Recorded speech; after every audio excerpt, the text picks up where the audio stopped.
Good morning. आप सबको very very good morning. आज मैं कल हम लोग मैं चाय बना रहा हूँ मेरी वाइफ के लिए। और मैं कल रात की जो बासी रोटी थी उसको मुझे घी के साथ गरम खाने का बहुत मज़ा आता है।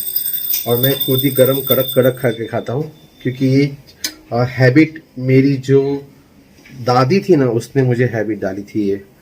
और तब से मैं इस तरह से कभी कभी अगर रोटी बच जाती है बासी तो मैं घी में, देसी घी में, शुद्ध देसी घी में इसको कड़क करके खाता हूँ चाय के साथ। मेरे फादर को भी बहुत पसंद थी ये रोटी, तो वो जब मैंने फर्स्ट टाइम मैंने इन लोग को खिलाई तो इन लोग को भी बहुत पसंद आई। तो ये लोग भी खाते, मेरे बच्चे भी सब खाते हैं। ये हैबिट मेरी जो दादी थी ना, जो बहुत ही अच्छी थी, वो आप लोग देख नहीं पाए, बहुत जल्दी मर गई, इस दुनिया से चली गई वो। और she was very good lady. तो उसने मुझे हैबिट डाली थी सुबह का ब्रेकफास्ट।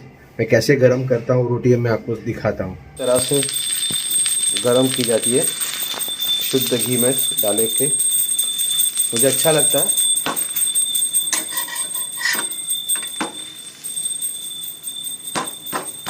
तो ये हैं सारी की सारी रोटियां जो विवेक ने गरम करी हैं। इनको अब हम एंजॉय करेंगे चाय के साथ। पर उससे पहले जरा मैं आपसे मिल तो लूं।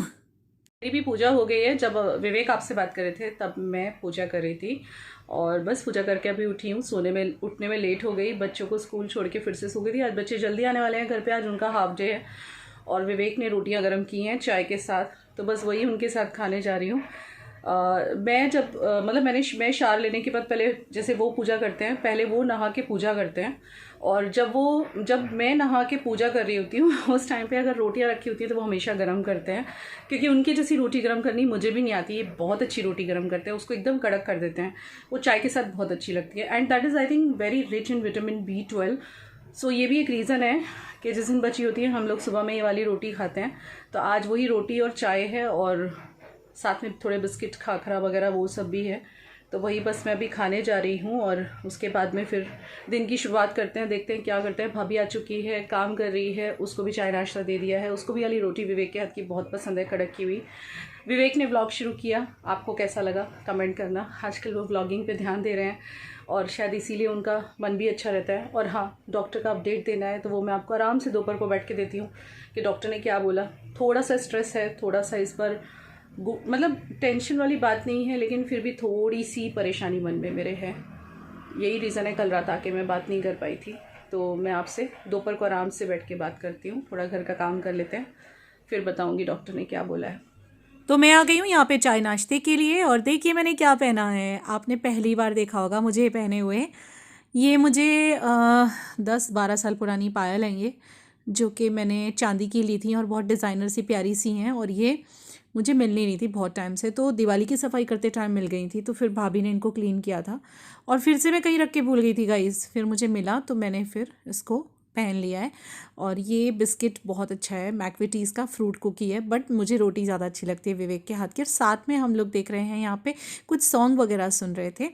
और चाय के बाद में फिर मैं आ गई थी किचन में, क्योंकि मैं आज बना रही हूँ ये है साबुत मूंग, जो कि मैंने उबाल के रखा हुआ है, और भाभी को बोला है सब चीज़ें कट करने के लिए। तो यहाँ पे ये मुझे मसाला वगैरह कूट के दे रही हैं। इसमें मैं लहसुन, अदरक, हरी मिर्ची का पेस्ट डालूंगी, प्याज और टमाटर डालूंगी। पानी थोड़ा कम रह गया है तो थोड़ा गर्म पानी होने रखा है मैंने, बिकॉज़ इसमें पानी थोड़ा जाएगा अभी। ये है प्याज कटे हुए छोटे छोटे, 2-3 प्याज हैं ये, और एक टमाटर है, 1 डेढ़ टमाटर। टमाटर बहुत महंगे हो रहे हैं यार, सब्ज़ी बहुत महंगी हो रही है आजकल। तो पहले तो मैंने इसमें तेज़ गर्म पानी डाल दिया है, पहले गर्म करके मतलब डाला है, कहते हैं ना गर्म पानी डालना चाहिए। और अब चलो बना लेते हैं। और ये भाभी ने मुझे अदरक, लहसुन, हरी मिर्ची का पेस्ट बना के दिया कूट के। मैं रोज़ फ्रेश डालती हूँ, वैसे कुछ लोग बना के फ्रिज में भी स्टोर करते हैं, पर मुझे नहीं पसंद, फ्रेश का अलग ही टेस्ट आता है। तो कढ़ाई चढ़ाई है मैंने, इसके अंदर डालूंगी मैं कुकिंग ऑयल। तो ये मैं रिफाइंड डाल रही हूँ, ये सरसों का तेल नहीं है, बिकॉज मूंग में, साबुत मूंग में सरसों का तेल अच्छा नहीं लगेगा। देसी घी डाल सकते हैं, या तो ये मैं बहुत तरह से मूंग बनाती हूँ, ये एक तरीका है। इसके अलावा एक मराठी स्टाइल है जो कि मैंने मेरी सासू माँ से सीखा है, वो भी कभी बनाऊंगी। तो इसमें मैंने हीरा बोल रही हूँ मैं, जीरा को हीरा बोल रही हूँ क्योंकि मैं हींग बोलने वाली थी। हींग और ज़ीरा डाल दिया मैंने और साथ में डाले प्याज, और ये 2 से 3 प्याज हैं छोटे छोटे कटे हुए। और फिर इसके बाद थोड़ा सा इसको भून लेंगे, सौंतर कर लेंगे, और फिर जब थोड़ा सौंतर हो जाएगा ना तब इसमें अदरक लहसुन हरी मिर्ची का पेस्ट डालेंगे। जैसे कि देखिए थोड़ा सौंतर हो गया है। कुछ लोग अदरक लहसुन का पेस्ट पहले डालते हैं, वो भी आप कर सकते हो, मुझे ये बाद में डालना पसंद है। पूरा नहीं तो स्मेल उसका पूरा ही चला जाता है, मतलब पता नहीं चलता बिल्कुल भी फ्लेवर। तो अब इसको फिर से थोड़ा सा भून लेंगे, मतलब जब तक हमारा मसाला में ऐसा ना लगे कि भाई हमारा लहसुन अदरक का पेस्ट भुन गया, वहाँ तक थोड़ा नमक डाल देंगे जिससे जल्दी से भुन जाए, और साथों साथ सौंतर करते जाएंगे। साथ में अब जब जैसे ही सौंतर हो जाएगा ना फिर इसमें टमाटर ऐड करूँगी, और मैं ना कढ़ाई में नहीं डालूंगी मूंग, मैं ना ये वाला जो मसाला है पूरा भूनने के बाद कुकर में डाल दूंगी और फिर एक सीटी लगा दूंगी, बहुत अच्छे से मिक्स हो जाता है। ये वाला मूंग चावल के साथ बहुत अच्छा लगता है। फिर टमाटर डाल दिए, टमाटर को भी थोड़ा सा हम क्रश होने देंगे, देखिए काफ़ी गल गया है अभी। तो अब इसमें डालना है हल्दी, मिर्ची पाउडर, थोड़ा सा धनिया पाउडर, आप चाहें तो गरम मसाला या किचन किंग मसाला भी डाल सकते हैं according to your taste, but मैं सिर्फ इतना ही डाल रही हूँ। हल्के मसालों का बना हुआ ये बहुत अच्छा लगता है। बस इसको कुकर में डाल दिया है। अब इसको मैं थोड़ा सा पानी डाल के वापस से डाल दूंगी ताकि कढ़ाई में जो लगा है वो सब इसमें आ जाए, एंड दैट्स इट। सीटियाँ लगाने के बाद चावल के साथ हम इसे एंजॉय करेंगे। तो चलिए शाम का टाइम हो गया है, अभी बना लेते हैं चाय अदरक वाली, और फिर उसके बाद में फाइनली मैं आपको बैठ के बताती हूँ डॉक्टर ने क्या बोला है, क्योंकि आप लोगों को भी चिंता तो हो रही होगी ना। तो कौन आया? ऑब्वियसली किसी को भी चिंता होती है। और ये मेरे हाथ में कैसा लग रहा है मुझे कमेंट करके बताना। ये डाला हमने चाय में अदरक, आपको थोड़ा ज़्यादा लग सकता है लेकिन। हाँ बेटू, छोटा सा बच्चा आ गया है छोटा सा बच्चा ट्यूशन से। ये शाम हो गई है, अभी 6 बज गए हैं, और उसने कॉमेडी किया आज सच्ची में, मैं आपको बाद में बताऊंगी। हाँ ममरा, अरे हाँ ममरा आया हुआ है आज, सेब नीचे से लाते हैं, वघारना है।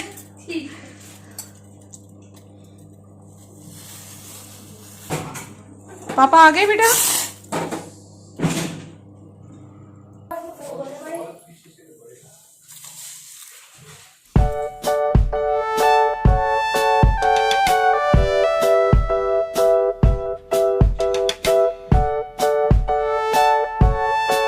बाहर गए हुए थे और अभी घर पे आए हैं, और आते हुए मैं लाई हूँ ये उत्तम की सूजी, क्योंकि मैं बना रही हूँ गणपति के लिए हलवा, जो हम कई दिन से बनाना चाहते थे लेकिन आलस सा आ रहा था। बेटा कढ़ाई देना मेरे को। हाँ दे। तो आज भगवान जी को हलवे का भोग लगाना है। हलवे की रेसिपी चोखा घी में यानी कि शुद्ध देसी घी में। जो आपको अभी खुश दिख रहा है ना, इन्होंने अभी मेरा बहुत दिमाग खाया था, बहुत दिमाग खाया। 1 घंटा इन्होंने मेरा 1 घंटा दिमाग खाया। मैं 2-3 दिन तो फोन लगा दिया, और उनकी दिमाग की डैश की किस चीज को लेके कल जो डॉक्टर ने बोला है ना, उस चीज को लेके इन्होंने मेरा पूरा सिर पूरा खाली कर दिया। मतलब मैं आपको क्या बताऊं। फिर मैंने इनको गुस्सा किया, मैंने कहा मैं तुमसे बात करना छोड़ दूंगी, तब ये जरा मूड में आए हैं। बाकी इनका एक नेचर है, मतलब प्रिशा को पता है, मतलब कोई भी छोटी सी भी चीज हो जाती है ना तो ये मैक्सिमम सोच लेते हैं उसके बारे में, और फिर वो सोच के पूरे घर वालों को परेशान कर देते हैं। मतलब इन्होंने मुझे परेशान कर डाला है, और सब लोग बेचैन होंगे जानने के लिए डॉक्टर ने क्या बोला है। तो मैं हलवा बना लूं, फिर आपको मैं इनके साथ ही बैठ के बताती हूँ। सुनो, हलवे का वो गन्नू पापा को तो लगाओगी, लेकिन मुझे कौन लगाएगा? तुझे भी लगाऊंगी यहाँ पे, बनाने तो दे। चलो बना लेते हैं। इसको हमको दे दो, हम खाना चलो।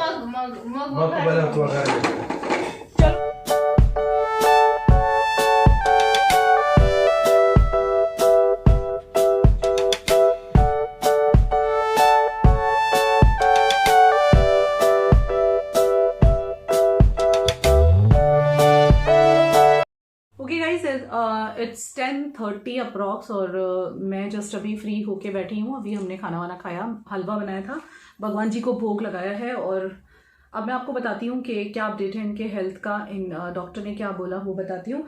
तो जी हाँ, टेंशन तो थी कल जाते हुए, और वहाँ पे जाके भी थोड़ा टेंशन तो हुआ, बिकॉज जैसे कि हम पिछली 2 बार भी जा चुके हैं सेम प्रॉब्लम के लिए, लेकिन हर बार डॉक्टर ने बोला कि बिल्कुल मत डरिए, ये कुछ भी नहीं है, सिर्फ स्किन इकट्ठी हो गई, ये कहा गया था, और दवाई दी गई थी। तो दवाई खाते हुए भी काफ़ी टाइम हो गया था। बीच में जाने का पर्पज़ एक ही था कि वो जो नीचे हुआ था दूसरा वाला, वो चचर रहा था, मतलब उसमें जलन हो रही थी। तो ऑब्वियसली थोड़ा डर लगता है कि भाई ऐसी क्या चीज़ हो गई अचानक से, तो इसलिए हम लोग इमीडिएट गए थे। ओके, एंड दोनों बार हमें यही बोला गया था कि कोई टेंशन नहीं है, दिस इज नथिंग, मतलब कुछ नहीं है, ये सिर्फ एक स्किन का जमावड़ा हो गया है, मतलब ड्यू टू द स्टिचेस या समथिंग। लेकिन कल कुछ और बोला डॉक्टर ने, और वो ये बोला कि डॉक्टर ने कहा कि जब उन्होंने देखा कि दूसरा भी बन गया है नीचे थोड़ा सा गोल गोल जैसा, और उसके नीचे भी एक और बन रहा है, तो ये जब उन्होंने देखा तो उन्होंने थोड़ा सा चेक किया, और फिर जब हमने इंसिस्ट किया मतलब कि डॉक्टर आखिर क्या है, मतलब क्यों हो रहा है ये बार बार, तब उन्होंने दो चीज़ें बताई। पहली बताई कि ये जो है आपका जो स्टोमा है वो अभी अभी बंद हुआ है, मतलब उसके बंद होने के बाद ही उनको ये हुआ है। तो उन्होंने बोला कि जो रास्ता था वो मिला हुआ था पहले, मतलब फ्लूइड के लिए या जो व्हाट्सएवर, वो उनकी मेडिकल लैंग्वेज में समझा रहे थे, कुछ चीज़ें मुझे भी समझ में नहीं आई हैं, सो जितनी मुझे समझ आई है मैं आपको समझा रही हूँ। तो वो रास्ता मिल रहा था और वो रास्ता अचानक से हो गया है बंद, तो अब अंदर अंदर ऐसे वो रास्ता ढूंढ रहा है वो जाने के लिए, जो भी कुछ फ्लूइड होगा रेस्ट लेफ्ट आउट या व्हाट्सएवर, तो इस वजह से ये कुछ हुआ है। एंड दूसरा उन्होंने रीज़न बताया कि ये थोड़ा सा इन्फेक्शन हो गया है, और इन्फेक्शन होने के कई सारे रीज़न बोले उन्होंने। नो आउटसाइड कोई भी चीज़ से नहीं हुआ है, खाने पीने कुछ से नहीं, क्योंकि वो स्टमक के अंदर नहीं है गाइस, वो कहाँ पे है, जहाँ पे स्टोमा रिमूवल हुआ है, जहाँ स्टोमा था, जहाँ पे स्टिचेस हैं, इतने लंबी जगह में स्टिच है, उसके बिल्कुल बाजू में स्टिचेस के पास हुआ है। तो वो उन्होंने कहा है स्टमक के इनसाइड नहीं है, मतलब जहाँ हमारे ऑर्गन्स होते हैं, हमारा खाना जाता है, वहाँ पे नहीं है। इट इज़ लाइक स्किन की लेयर कई सारी होती हैं, तो स्किन की लेयर्स के अंदर ही है, मतलब अंदर नहीं है स्टमक में कोई infection.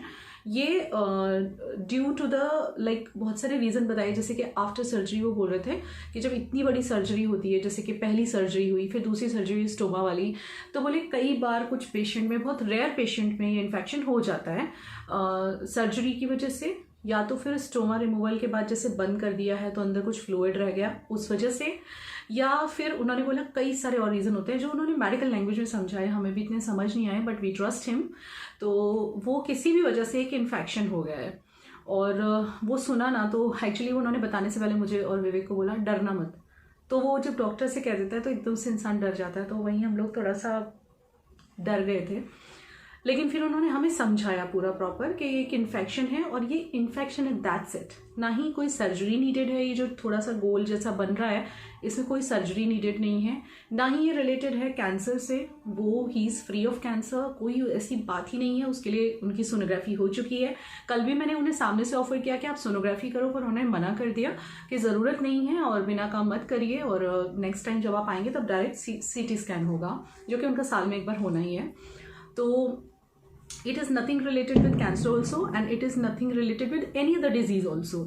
He said there is nothing as such dangerous, but चूंकि एक इन्फेक्शन है, बैक्टीरियल इन्फेक्शन हो सकता है, so we have to take care, मतलब take care in the sense कि आपको कोई टेक केयर नहीं करना है, क्योंकि ये आउटर कुछ भी नहीं है, मतलब बाहर से कोई रिलेटेड नहीं है, ना ही खाने पीने से रिलेटेड है, ना ही किसी चीज़ से हुआ है। ये हुआ है बिकॉज ऑफ द सर्जरी, और जो भी रास्ता बंद हो गया है और कुछ फ्लूइड अंदर है, किसी वजह से हो गया इन्फेक्शन। बोले हो जाता है आफ्टर सर्जरी, कुछ पेशेंट्स में देखा गया है, तो उसके लिए कुछ मेडिसिन चलती है 15-20 डेज, वो उन्होंने पूरा कोर्स दे दिया है, 20 डेज तक की मेडिसिन दी है, सो वो चलेंगी।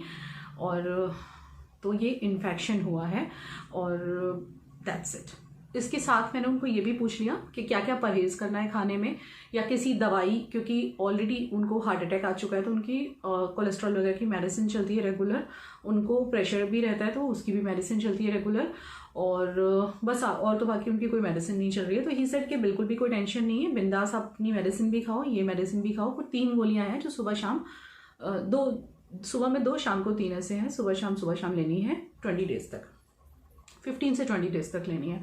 तो बोले शायद 15 दिन में ही ठीक हो जाएगा, और कोई खाने का परहेज़ नहीं बोला है।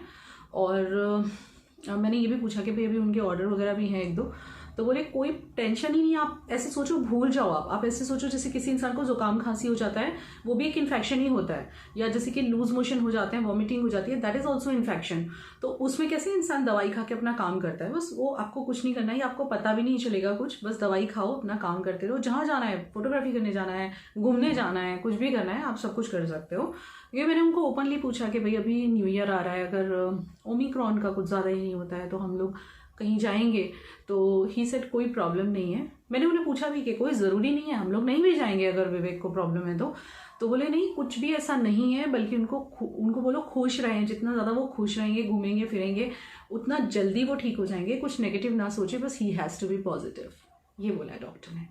तो अब मैं कोशिश कर रही हूँ उनको पॉजिटिव रखने की। अब मैं आपको सच्ची बोलूँ तो जब कल हम डॉक्टर के यहाँ थे, जब डॉक्टर ने मुझे ऐसे बोला कि आप डरना मत, जो मैं बोल रहा हूँ, मतलब इन्फेक्शन वाली बात से वो क्यों डर रहे थे बताने से, कहने के लिए कुछ भी नहीं है, लेकिन वो विवेक को जान गए इतने टाइम से, मतलब 1 साल में डॉक्टर पूरी तरह से जान गए हैं कि बहुत डरपोक है, इतनी सी बात से बहुत डर जाते हैं, तो इसीलिए वो ये बोले थे। और ये सच में बहुत टेंशन में आ गए थे। इनको पता है क्या हो रहा है, इनको थोड़ी सी फ्रस्ट्रेशन आ रही है कि भाई 1 साल में मेरे साथ क्या नहीं हो गया, और जैसे ही मैं सोचता हूँ कि हाँ मैं ठीक होने वाला हूँ, क्योंकि अभी तक वो वेट कर रहे थे, स्टोमा वाला जो पोर्शन था वो चिपक नहीं रहा था, स्किन स्टिक नहीं हो रही थी, जैसे तैसे जाके स्टिक हुई। अभी बहुत छोटा सा एक, मतलब बहुत ही अब नहीं है कोई भी स्पेस, खत्म है।